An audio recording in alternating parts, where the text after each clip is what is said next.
My name is Michael Roy Attorney, and I want to respond specifically to Sarah's thing about inconsistent stories. She's gaslighting you again and misleading you, and it's on a serious issue that you need to fully understand about the memory of people and the credibility of eyewitnesses for police officers. Uh, when it comes to witnesses, you could have 10 people see the same incident, you get 10 different stories. But when you're talking about memories that have been faded as well as intermixed over a decade, you're going to get these inconsistent stories that Sarah keeps bringing up and say, well, Dad told this, Dad told that, told, you know, again, all of the records that I made and kept after Alyssa ran away, the tape recordings with Sergeant Bob White of the Phoenix PD, who was the head of the missing persons department and family unit, as they call it, back then. All of those disappeared along with Bob White for the trial because these reports, these tape recordings that I sent them, which were a lot over a period of time, hoping I could convince this man to give me some help and support to search for Alyssa, who was endangered and was told that in the beginning. If nothing else, the fact that a man tried to break into the house when my two daughters were home alone was something that within just a few months before Alyssa ran away, it should be an absolute consideration by these people, the Phoenix PD, to consider her endangered. Now, Sarah recently showed on one of her little clips and videos, made a mistake and showed the original poster from the National Center for Missing Exploited Children, which on that poster, if you watch the video, you can see where it says endangered runaway. Now, of course, the National Center for Missing Exploited Children, after they hired the private homicide detective, one of the best in the country, following my exposing John Walsh for his taking a salary he didn't have coming and had to pay back, $3.2 million.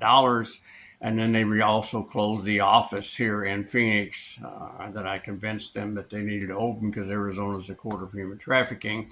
All this stuff fits in, the chronology of all this fits into why would these people want to discredit me or punish me? Well, this is the way American politics, which is now entered into our judicial system, or as it's called, weaponized in the Department of Justice, which is just a loose term that also includes any of your justice systems you have within local government. But Sarah, pointing out this inconsistency, you're dealing with memories of people who allowed various memories, emotions, their past, their dreams, their experiences to intermix over a decade to come up with these. Well, he told an inconsistent story and told this person this and this person that.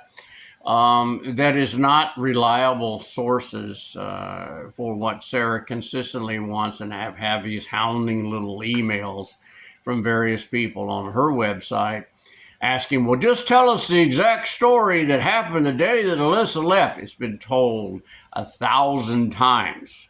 It was on tape as it was told. It was in writing as it was told. All of these things were sent to the National Center for Missing Exploited Children, Sergeant Bob White, the Phoenix PD, and even told that idiot, that corrupt bad cop, William Anderson, who claims he's a Christian. Well, there's a downgrade for you.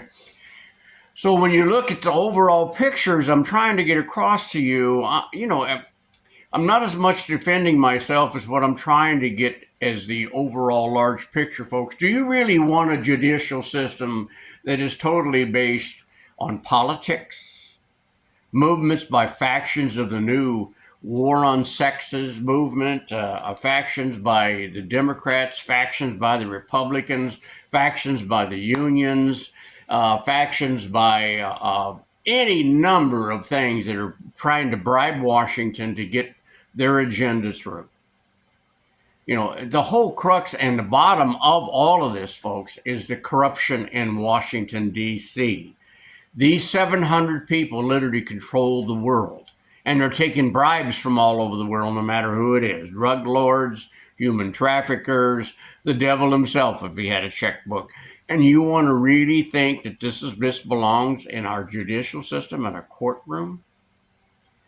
I mean, I can only imagine the burden put on this Superior Court judge, Sam Myers, to sit there and listen to this tripe gossip trash, knowing that he's hearing one lie after another coming from these two bad cops. And he's telling himself, you know, these two public defenders know exactly what they're looking for, because it's impossible to prove or disprove a negative, folks. Okay, once it's out of somebody's mouth and rumors and innuendos to convict you to, it's just literally impossible to come back and say, look, this didn't happen. I'm serious, it didn't happen. Because no matter what you say, it's going to be misinterpreted. It's going to be taken out of context, which is Sarah's entire story that she's telling you. So inconsistent stories is based on bad memories, mixed memories, and a decade-old event that occurred when she's getting all this information. So, you know, I really should care less about what people really think of me, because, you know, I've already been defamed. But the point of it is it stands between finding out what happened to Alyssa Marie Turney, and because we can't get from A to B due to all the politics, all the media bullcrap, people who are so culturized that they are sheep people, just following the rear end of the sheep in front of them and overcome the horrible smell, and never want to take a chance to look up, get a fresh breath of air, and maybe look at all the facts in this case and think to themselves, you know, common sense is that when something bad happens, we should all be afraid we could be next. And you could be, because weaponization goes all the way down to someone like me. I'm nobody. And Alyssa's, I mean, it's important to my whole world is about Alyssa just as much or more than it is Sarah, because I'm the parent. But the issue still rises to my mind that I can't believe that people aren't concerned that this could happen to them too. We've got to stop the weaponization of our judicial system due to whoever in hell gets elected into that office. We need integrity. We need honesty.